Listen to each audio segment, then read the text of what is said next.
Imagine a life where your deepest anxieties and recurring frustrations no longer hold power over you.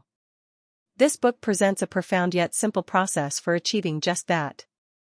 At its core is the idea that our suffering is not caused by people, events, or circumstances, but by our unquestioned beliefs about them. We live in a world of our own thinking, and when those thoughts clash with reality, when we believe things should be different than they are, we experience pain, anger, and stress. The pathway to freedom lies not in trying to change the world, but in investigating the thoughts that tell us the world is wrong. The method, known as the work, is a structured form of self-inquiry with 4 questions and a turnaround. It begins by capturing a stressful thought on paper, such as "my partner doesn't appreciate me" or "my boss is unfair." Writing it down is crucial. It moves the thought from a swirling, emotional assumption in your mind to a concrete statement you can examine objectively. Once written, you interrogate it with 4 questions. Is it true? Can you absolutely know that it's true? How do you react? What happens when you believe that thought? Who would you be without the thought? These questions are not meant to be answered quickly, but to be sat with. The first question, "Is it true?" often brings an immediate, defensive yes.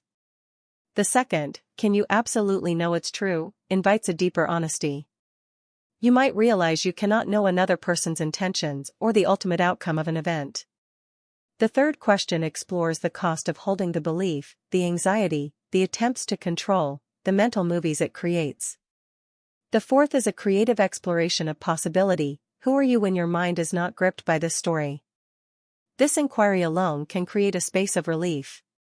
The final step, the turnaround, is where genuine discovery happens. Here, you reverse the original statement to find versions that might be as true or truer. If the thought is "my partner doesn't listen to me," turnarounds could be "I don't listen to my partner, I don't listen to myself," or "my partner does listen to me." The task is not to blame yourself, but to find genuine examples of how these new statements might be accurate.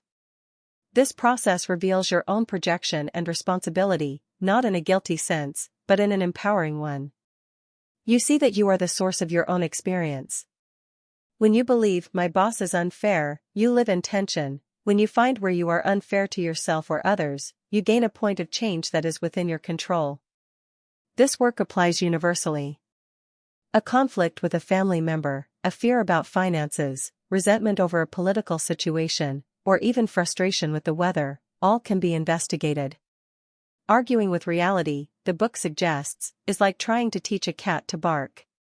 It's a losing battle that only exhausts you. The work does not advocate passivity, but intelligent action.